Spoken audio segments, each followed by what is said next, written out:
Or maybe we can maybe we can why do we have this? Or maybe if you want to go in. Yes. What you're trying, or maybe we can ask, do you have Honorable Mwadi with you? He was abducted today in Limuru. We have not abducted the person. We don't have Mwadi. But Senator Karungo, why would you want to start? Why are you starting? No, the gate. I mean, yes, the gate. You see, this office operates 24 hours. If the director is not here, the person who is in charge should be able to listen to us. Then why are you listening to us at the gate? You can't give us a chance to sit with you inside. Members of Parliament, so that we can get to understand one But I another. wanted to know, what are the issues? We will give you the issues. That's why we want to get at the gate. By the Can't we see the This is what I can consult. this is a public office, isn't it? It's a public office. not an office. What are you saying? This here is not an It office. says that this area Yes. That's why we want to have our discussions. But even naturally, You have told us you are the person who is in charge. So you have asked whether we have... No. we have so many other questions. Yeah, no. Cannot Mr. Abdallah, so that we can understand one another. Are you afraid of us? Why then are you afraid of taking us to the office? But now, the question I'm asked, you are not being able to answer. Everybody who seeks services from the DCI, do you listen to them at the gate? It depends. It depends on what? It depends. And you Like suggest circumstances like now. What are the circumstances?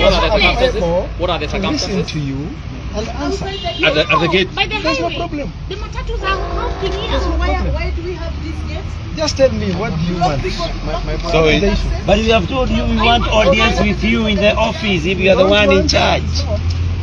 So You're walking away from us, Mr. Abdallah. away from us. Why would you walk away from us, Mr. Abdallah? We cannot have an audience outside the gate. Yes. We want to watch. For a long time. So he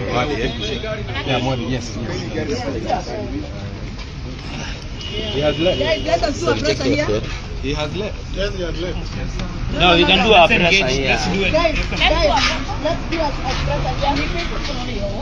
Can it, because of the vehicle coming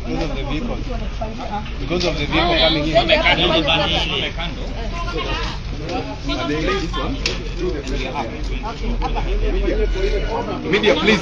Wewe fanya press hapa ile tafadhali. Media.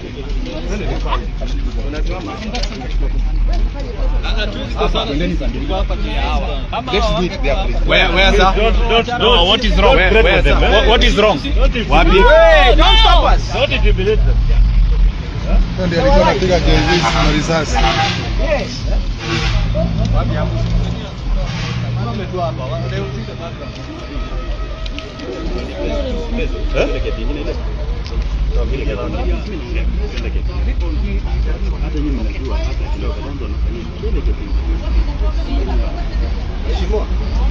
Mheshimiwa. Wataona tu huku juu. Tusimameni tu pale.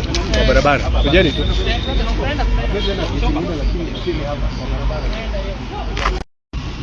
An otherwise peaceful burial of a 23-year-old young man in Limuru, Bibilioni area. The second Deputy President of the Republic of Kenya, His Excellency Rigathi Gachagua, whose security was totally withdrawn 2 days ago, was present. Together with him was myself, the Senator of the Great County of Kiambu, Senator Seki, the Senator of Kajiado, Honorable Member MP for Kajiado North, Onesmus Gogoyo, is here. John Kagusha, the Honorable Member of Parliament for Mukurweini, the local MCA, Jabezi Mkuu, and a host of other leaders, former MP of Limuru, Honorable Mwadi, and the current MP for Limuru, Honorable Kirago, who deserted the VIP tent before the attack. The over 300 goons who started arriving in the barrio, mid with the program, attacked the VIP tent. H.E. Rigathi Gachagua was seated where the Deputy President was seated.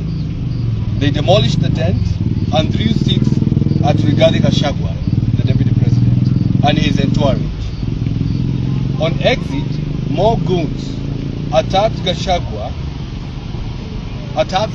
convoy seriously, damaging his cars and injuring a number of people. The goons were armed with stones, pangas, and axes. Apparently, the goons were transported to the venue with clear instructions to harm and possibly assassinate His Excellency Rigathi Gachagua. There is a clear scheme to further intimidate and harm Rigathi Gachagua, his aides, and MPs who accompany him for public events who are his allies. Further to that, we are quick to note that even our own security is not guaranteed, because every MP who was there, every senator who was there, their cars were attacked. These events point to a more coordinated scheme to precipitate bloodshed and anarchy targeted to Mount Kenya region and across the country. The drill is to ensure that Mount Kenya leaders are facilitated to precipitate a conflict amongst themselves, fight against themselves, harm each other, and violently silence themselves. Honorable Gachagua, you can continue from there.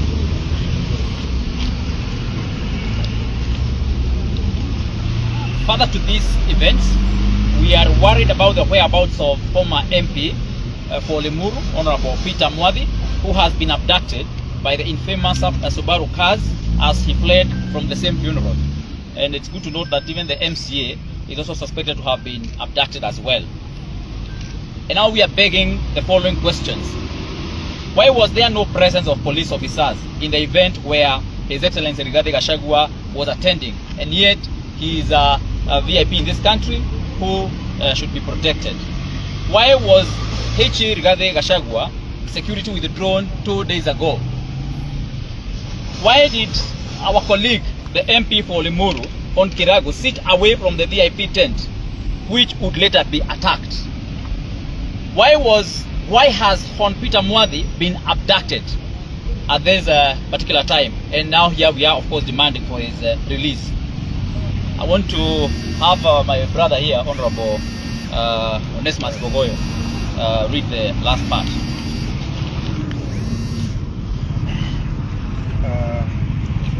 Now, we demand the following.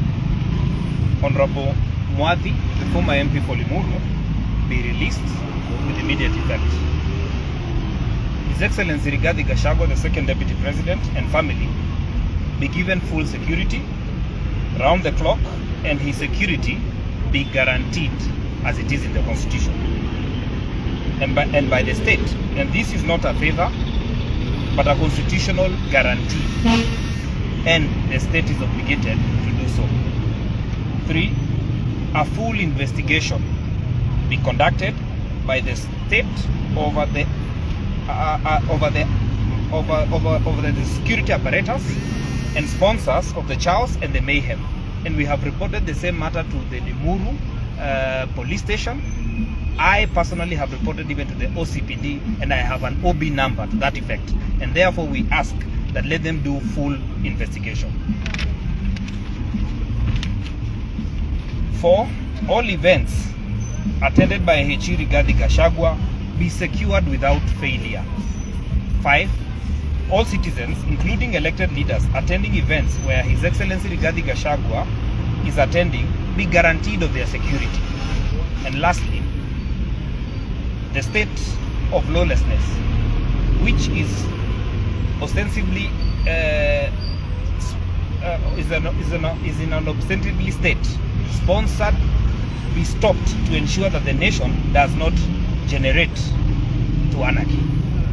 This statement is signed by the following members: Honorable Karungo Adhangwa, the Senator for Kiambu; Gogoyo Onesmus, MP Kajiado North; Honorable John Kagushia, the MP for Mukuruine; Honorable Gadoni wa Mushomba, the MP for Githunguri; Senator Medhu, the senator from Nyandarua, Senator Nyutu from Muranga, Honorable Koimbori, the MP for Juja, Honorable Jude Jomo, the former MP for Kiambu, Honorable Gachagua, the member of parliament for Embakasi North, Honorable Dennis Waiganjo, Damaris Waiganjo, the Honorable James Jenga, Honorable Ketu Arugoro, and other members that are with us here, and I will give them an opportunity to begin with the Honorable Mushomba.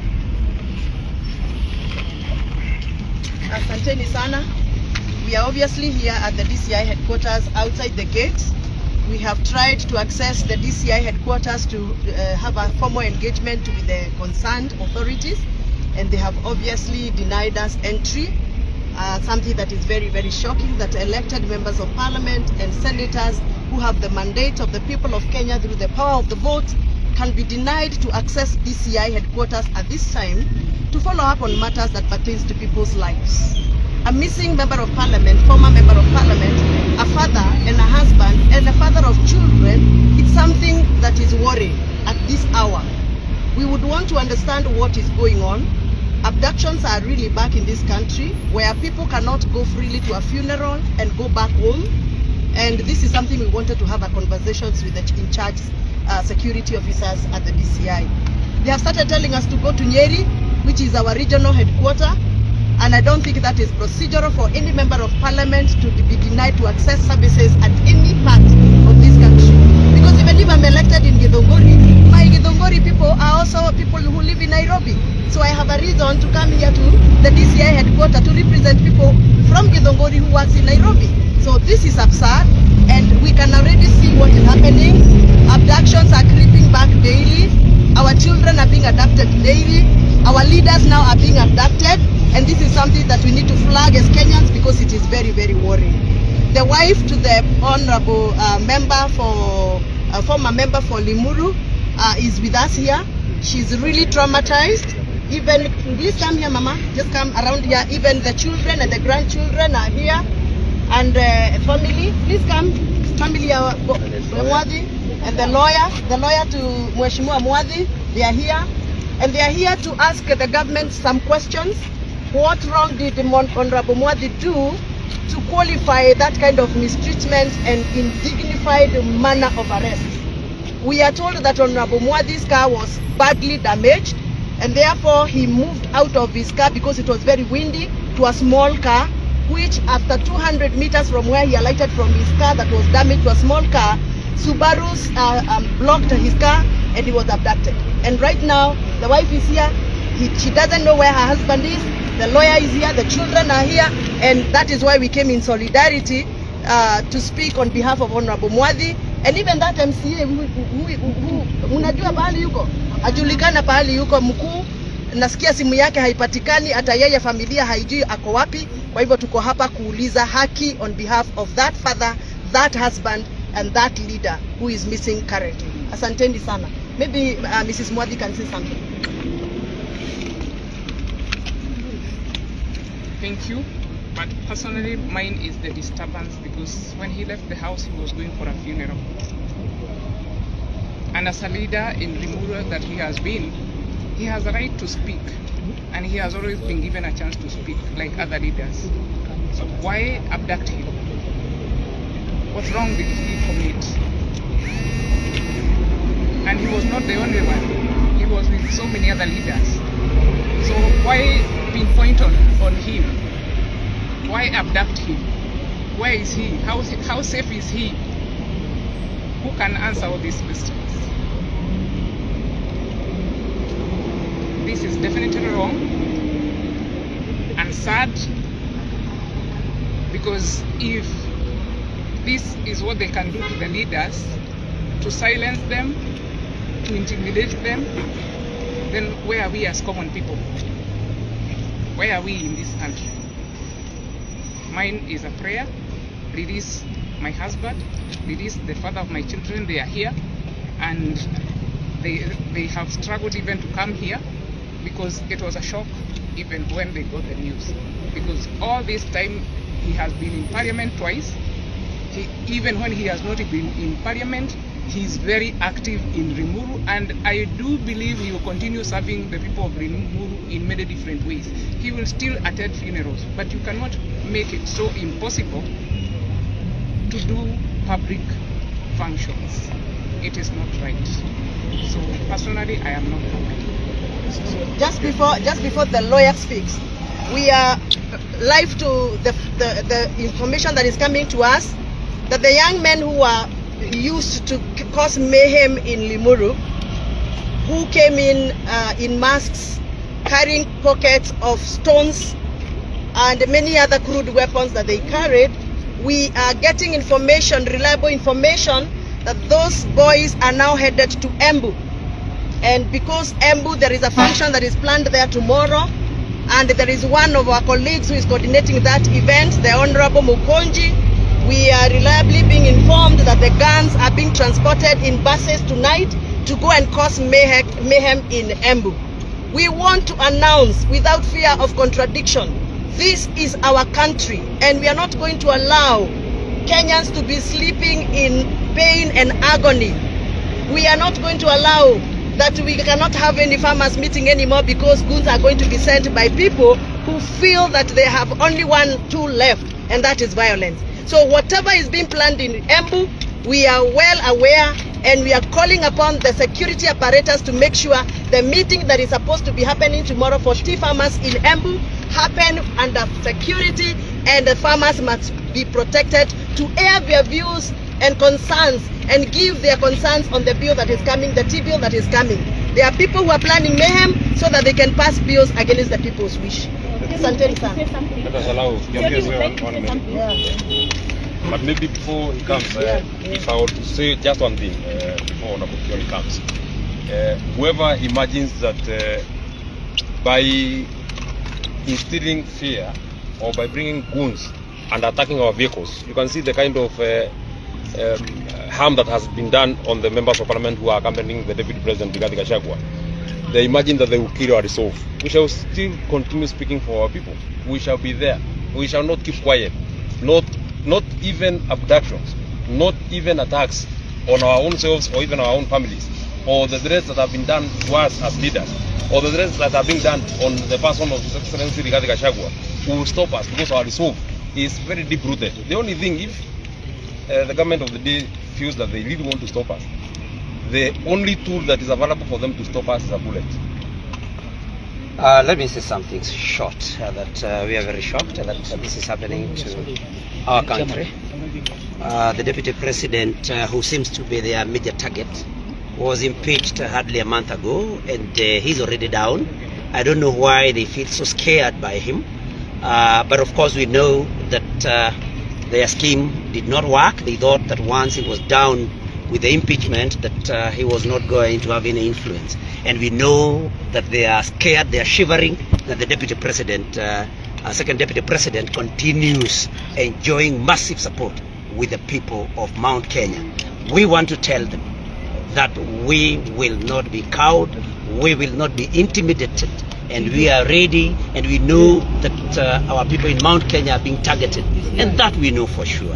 But we will not be shaken. We will continue with our risk. But we want to also talk to our people that when there is an event, let the locals see who is there, and when they see somebody that they suspect, let them put them to account. Let them tell the people there whom they are, what they have come to do, because the people, the goons that were in Limuru are not locals. These were imported, and we are telling our people to also be very vigilant. Very vigilant.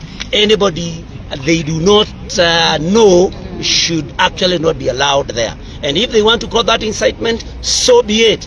But we will not fear, and it is our right. The powers that this government is using to intimidate our people, we are the same people that they give this government the power through our vote. Thank you very much. Mambo matatu. Jambo la kwanza, Ruto ajue ya kwamba hakuna mbinu zote zile ataleta kwetu kugawanyisha ambazo there is no way he is going to divide the mountain. We have resolved that Ruto must go. If he is now coming to barrios, there is an aspect of desperation. La pili, haya mambo tuliyaona 2007. It started exactly this way, and eventually we ended up with a country that was in chaos. Sisi watu wa mlima tutakaa pamoja, and we will not allow that to happen, not from within our areas. Na mwisho ni kwamba we have a resolve that it does not matter what kind of intimidation that he brings upon us, it will not stop us from achieving that which we want. Having Mrs. Mwadhi here in the night because his husband has been abducted na serikali is an embarrassment, is a thing that we never thought we'd ever see again, not under our new constitution. And the worst of it all ni kwamba walimchukua kwa mazishi na walisika mwenye tulikuwa tumeenda kusika, ama walifanya nini? Walibeba. So it's a very I want to join my colleagues, the leaders who are here, the members of parliament, members of senate, in calling for the release of Mwadhi. We will be in court with the lawyers. We will join them to ensure that he is released. But also talk to people across the country, and especially from the mountain. This is part of the scheme, and it is upon us leaders to ensure that the Ruto does not succeed. We should have only one resolve: Ruto nyumbani. Kuna kitu kingine. That way, Kenya will stand. I would like to say that, as you can see, all waheshimiwa are here, irregardless of whichever party. The more you continue to poke our eyes, the more we unite. Abducting a former member of parliament, organizing for goons is cowardice. Na sasa watu ya Mount Kenya muangalie, kama mtu si wa area yenu anakuja matanga, nyinyi ndio askari. Musiakwe uoga na musikubali kununua uoga. Huyu jamaa lazima aende nyumbani na hata tuuzie uoga. We want Mwadhi. His wife and his children, they want their father and she wants her husband. That is it. And hatutauziwa uoga. Simple. I want to say this, that Kenya is a constitutional democracy. The right to assemble is a constitutional right. The constitution was not given to us by President Ruto. The constitution was given us by God as individuals. This was not even a political rally, it was a funeral. I want to tell you Kenyans that if they can dare arrest an honorable member of parliament, a former honorable member of parliament, are you surprised today that we have so many sons of our motherlands that have disappeared without trace? We have had people saying that they don't have any records of anyone that has been abducted, while we know it very clearly that during the Gen Z demonstrations, so many people disappeared and so many have not been seen. We are going to fight this in the courts. We know the judiciary is going to is actually going to rule according to the law. We have a right of habeas corpus to demand, and even from this office, and not even DCI can stop us from demanding that Honorable Mwadhi be released and appealed to his family. And so I want to tell all the Kenyans that this is not just a cause for Honorable Mwadhi. This is not even just a cause for Mount Kenya, but this is a cause for the dignity of humanity, so that no one will come and arbitrarily take away your rights that are guaranteed by the Constitution. And so we want to tell everyone that matters, from the highest office in the land to the lowest office in the land, that this Constitution, we fought for it for very many years. And so we are going to be fighting, we are going to be heading to court, and we are going to make sure that the rights of the Honorable Mwadhi are respected, not just respected, but those who are enjoined to ensure